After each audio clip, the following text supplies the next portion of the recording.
os bares cheios, as ruas cheias, um nervosismo geral, a edição do Diário de Ilhéus, com a entrevista sensacional de Aristóteles.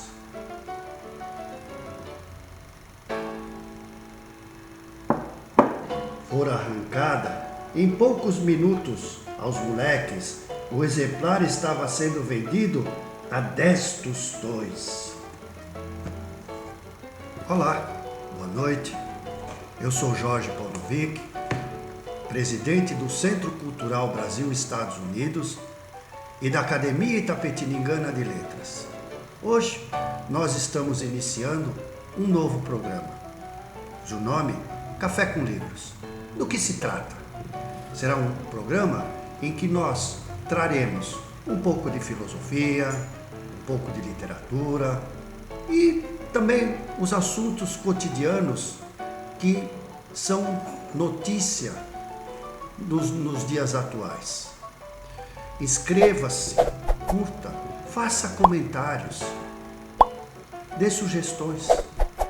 Hoje nós vamos falar um pouco sobre arte. Para você, o que significa arte? Vamos regredir um pouco no tempo? Vamos um pouco chegar ao tempo antes de Cristo. Estamos na Grécia Antiga.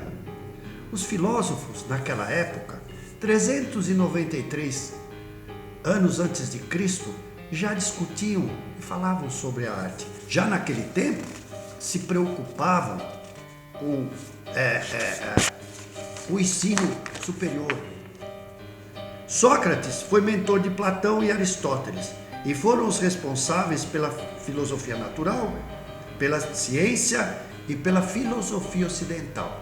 Nós aqui eles estão dividindo o mundo ocidental do mundo oriental, que seria a parte da Ásia, a China, o Japão, que também tem filósofos, tem pessoas há milênios atrás que escreveram. Na época, os filósofos, a maioria deles tinham posses.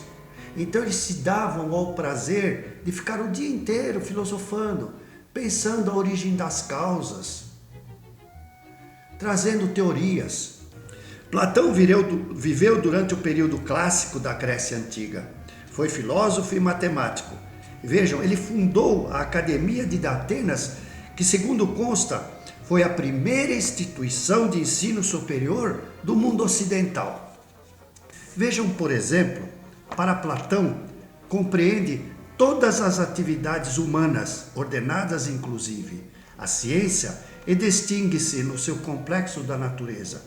Vale dizer que para Platão, a arte era todas as atividades humanas: medicina, arquitetura, desenho, pintura, enfermagem, política, tudo que envolvia, tudo que o homem fazia, para ele significava arte. Já para Aristóteles nasceu em 384 a.C., na cidade de Estágio, e faleceu em 322 a.C., aos 62 anos. Sua grande obra é o livro Organon, que resume grande parte dos seus pensamentos. Ele restringiu notavelmente esse conceito de arte. Em primeiro lugar, retirou do âmbito da arte a esfera da ciência, que é o necessário, isto é, do que não pode ser diferente do que é. Então, para Aristóteles, ele tira a ciência e a física, que é a física e a matemática, do rol das artes. E, em segundo lugar, dividiu o que não pertence à ciência, isto é, possível, pode ser de um modo ou de outro, no que pertence à ação e no que pertence à produção. Somente o possível que é objeto de produção, é objeto de arte. Nesse sentido, disse que a arquitetura é uma arte. A arte se define como hábito acompanhado pela razão de produzir alguma coisa. No âmbito da arte, bem restringir muito a arte é a retórica e a poética, mas não é analítica ou lógica, que seria a ciência, cujo objeto é necessário. São artes as manuais ou mecânica, a medicina, a física e a matemática não são arte para ele. porque ele já retira na sua conceituação. Já quando fala da metafísica, parece estabelecer uma distinção puramente de grau entre a arte e a ciência. Então vejam que para Aristóteles, ele retira a ciência da arte, mas coloca-a na metafísica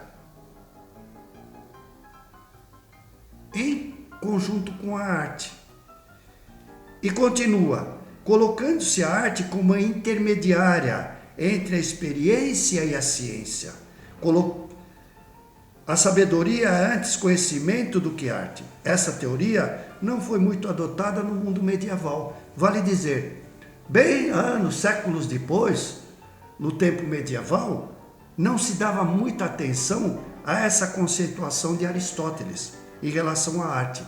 Já os estoicos, na antiga Grécia, ampliaram de novo a noção de arte, afirmando que é um conjunto de compreensões humanas, conjunto de preceitos e regras para fazer ou dizer bem qualquer coisa. E aí nós colocamos a literatura, a poesia, a retórica. A gramática é a arte de falar e escrever corretamente, a aplicação do conhecimento e execução de um pensamento.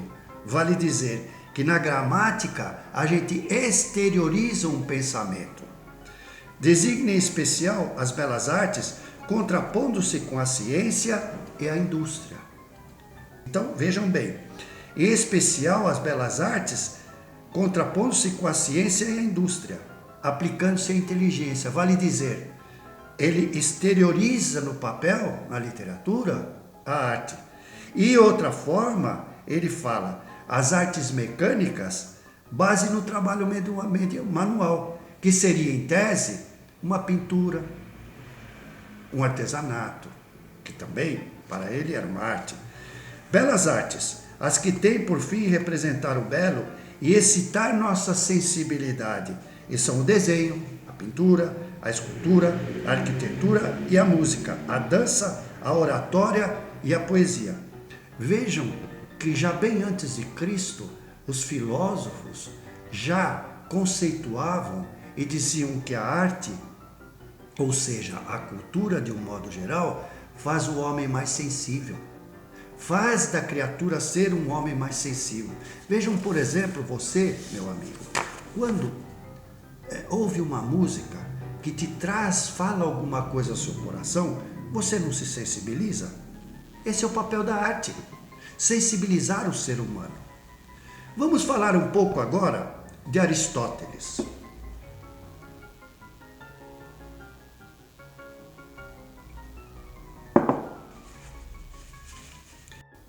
Vamos aqui, antes de encerrar, dar uma conceituação nossa, atual, que eu pude ver no dicionário. Segundo o dicionário, resumindo, a arte, segundo o conjunto de regras, para fazer ou dizer alguma coisa com perfeição. Aqui não está conceituado, descrevendo quais são os tipos de arte. E para nós e para mim, toda atividade humana deve ser considerada como arte.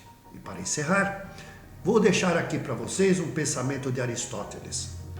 O homem que é prudente não diz tudo quanto pensa, mas pensa tudo o que diz. Uma boa noite a vocês e até a próxima. Eu sou Jorge Paunovic, presidente da Academia Itapetiningana de Letras e do Centro Cultural Brasil Estados Unidos, com uma produção da Big Bang e a direção de Fábio Jurera. Até!